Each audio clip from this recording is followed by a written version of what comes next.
I'm back again. I don't know if you can hear me over the wind noise. You join me here on day one of the Captain's Blog. It's Monday the 22nd of April 2013 and I'm on board Distant Horizon number 2, hired from Richardson's Boating Holidays.co.uk's Acle base. I'm somewhere on the River Bure between Acle behind me and the Thurnemouth in... I'm shouting. It's alright, mate. I'm doing a film. Christ. Yeah.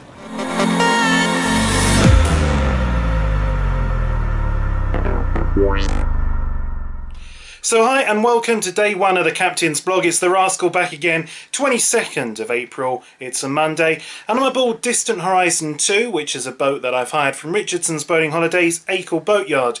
So I'm going to give you the boat tour in a moment in the first episode of this 7-day Captain's Blog, and I hope you enjoy the ride as we go through the days and adventures of the Norfolk Broads. So first of all, let's walk through the boat and see what you get for your money. So Distant Horizon is a dual helm cruiser. This means you've got an upper and lower helm. There's also two cabins, one with an ensuite double and one with two singles. There's two heads or toilets and it can accommodate up to 6 if you use the saloon seating as a second double berth. So let's take you through the tour of the boat and show you what you're going to get for your £414 out of season per week for hire charge only, representing great value for money considering the likes of Cavalier and San Julian of the same design cost £491 a week out of season. So welcome to the saloon here on Distant Horizon number 2, and the first difference to its sister, Distant Horizon number 1, is this settee here on the left hand side. Distant Horizon number 1 doesn't have this, it's storage space, but I think having that extra seating area, if there's a full complement of 6 crew on board, is ideal. It's brilliant to have a place where everyone can sit. Granted, it is a narrow seat squab, but it's comfortable nonetheless, and of course underneath you can see you've got 2 deep storage drawers. Here you've got storage for the curtains for the saloon windows. You've got a 15-inch TV with integrated DVD player that runs off of this socket. Now this isn't technically a 240 volt powered boat, but that is connected to a 300 watt inverter. So for charging your phones, cameras, running the TV is brilliant. You don't have to worry about cigarette lighter adapters, but don't try and bring anything like hair dryers or hair straighteners. You're just going to fuse the inverter. So this isn't a 240 volt boat, but you can just charge up low powered items. As we move around in the saloon here, you'll see the other seating area here, L-shaped. Different again to other boats in this class is the really quite nice curved seat back here, and of course if there was a full complement of 6 people on board, this pulls out to become the second double berth. Underneath again 2 deep storage drawers. And one of the things that I had myself looking for was, where on earth's the table? Normally on this class of boat it goes behind the steps here, but actually on Distant Horizon number 2 it's hidden away in this cupboard.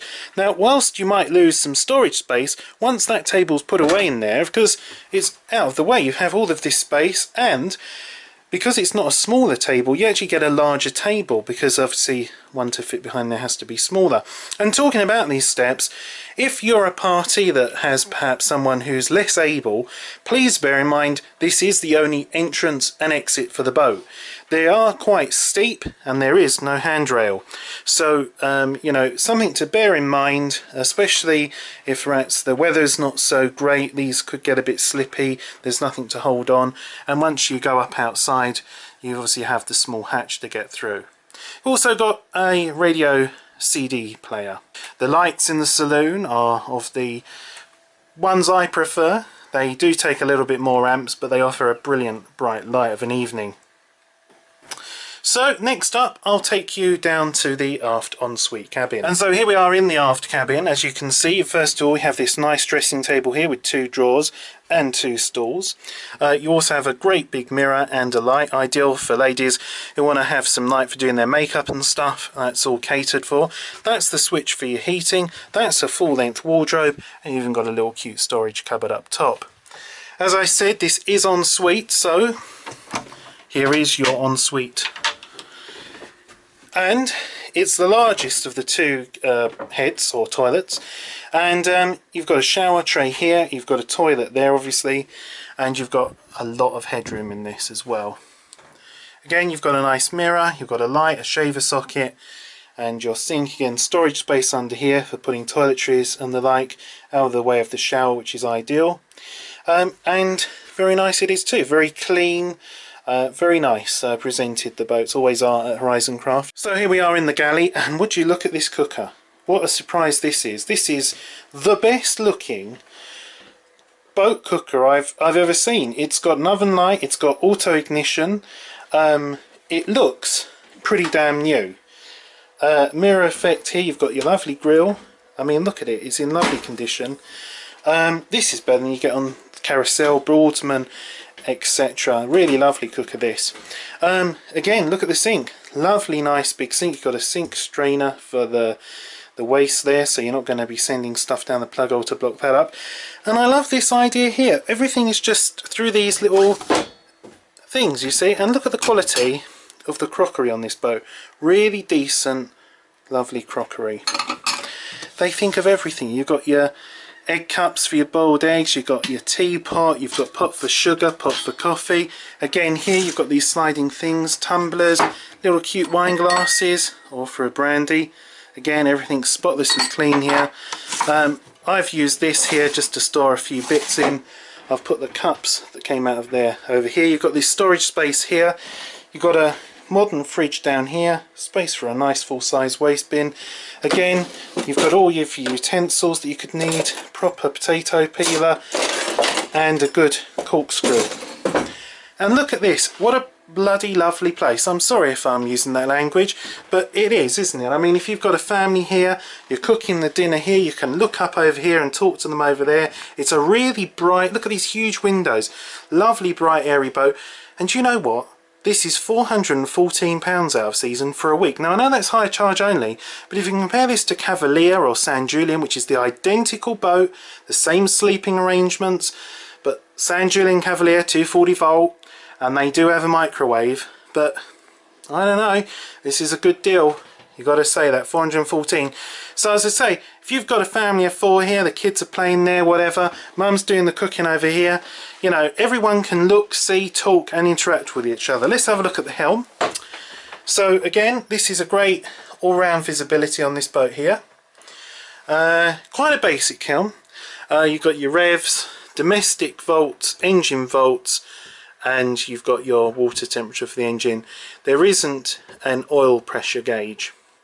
The steering wheel is quite close, as you can see, to the seat squab, so of course it does mean that it's more advantageous, should I say, to use the upper helm. Let's have a look now at the forward heads and next the forward cabin. So here's the forward heads or toilet, and as you can see immediately it is much smaller. Very compact shower tray that slopes, so of course, you know, it's not the most comfortable place to have a shower, so I think, you know, it'd be fair comment to say that if you're sharing this boat together, people should go to the rear heads to have their shower. However, it does have an even bigger sink, as you can see here, and again these lovely little slidey things, put stuff behind them, hide it up. Not so much headroom in here, but again you've got a shaver sock, you've got a light, you can put your towels up here. Different type of toilet in this cabin to the other one. It's the old faithful pump action rather than the electric flush. So again you've got your shower there, another mirror here. So overall though, a very compact but very nice forward heads. And of course, at the end of the day, you don't spend too much time in there, do you? Let's go and have a look at the front cabin. So you come through here into the front cabin, and the first thing that strikes me is that on San Julian and certainly other boats in this class, this bed is wider. It's more akin to a double berth. But what they've done is they're both standard boat singles, so not that wide, not that long, but you gain more space here. And look at this, you've got these lovely little drawers, and again storage space here, put your bag in there. And then on this side here, again you've got a full height wardrobe. So as you can see, if you've watched my walkthrough of San Julian, which was some time ago, you will find it's the same but slightly different. So there's the view out of the forward windows you can see there. So San Julian, for example, you had head rests, and San Julian had some lights up here. So, you know, is it worth having headrests and all of this for extra money? Well, let you make your mind up. There's me, and there's another mirror. This is another thing, I haven't taken the hatch cover off of that, so it's a bit darker in here than otherwise would be. But that otherwise is the front cabin. Heater out there, 2 drawers as you can see for storage space, and again this very rather plush carpet, it's got to be said. It's not your normal Flowtech stuff, it's quite deep pile. So I apologise that I'm talking above the wind. I'll keep this short. It's exceptionally windy here. It's been a lovely day today, Monday 22nd of April. Whatever you've been doing today, I hope it's been a lovely day for you as well, but in Norfolk it's been glorious. This is Womack Dyke, that leads to Womack Water, and behind us here that leads to the River Thurne. Mooring up here was a nightmare. It took me about 10 minutes just to get the boat into the bank because the wind is blowing off the bank, and this boat is high-sided, air draft 8'5", means that the wind hits this and off it goes. It took about 5 minutes once I was off the bank before I could get my rond anchors in and get the boat secure. But I did want to get this place because it is a lovely quiet mooring. This is the outside helm. It has a moulded fixed seat, which I think's better because it is that bit lower. There are no dials up here, so it's a case of using your guesswork to what RPM you're doing. But as you can see, in the summertime, this is an ideal outside seating area here. You could put a towel down and get some sunbathing done, as well as this wind really picks up a lot. But I'm going to take you anyway, despite the wind. I hope you can still hear. Really wide side decks, as you can see. It's a bit like an adventure programme, this. And unlike St Julian and Cavalier, you've still got the pulpit rails, which is really good, and it keeps it a bit more safe. That's what it looks like. You haven't got the upper windscreen as you have on others, but that's the tour of the boat. So thank you for joining me on this windswept Womack Dyke. And now I'm inside and outside of the wind that we've got going on here. So this is day one. Day one's never really a big day, as you know. It's just coming out from the boatyard, going somewhere, more up, unpack, chill out. Tomorrow, day two, Tuesday the 23rd of April is the big day. I've got to equip this boat with 5 web cameras, cabling, and run it all to the computer. And at 3 o'clock we're going to be crossing Breydon Water and heading as far south as we can before the sun sets. It's going to be an epic 4-hour cruise and broadcast live on the Norfolk Broads. If you want to see what happened by the time you watch this blog, head on over to norfolkbroadslive.com, where you'll be able to see links to the archive videos. I'll also be doing the usual Captain's blog tomorrow as well, but I know I'll be stressing out in the morning when I've got to put all the cameras up. But tomorrow's weather is even going to be, apparently, better than today's. Still going to be windy. Breydon might be interesting therefore. But from Womack Dyke and from Distant Horizon number 2, if you have been, thanks for watching.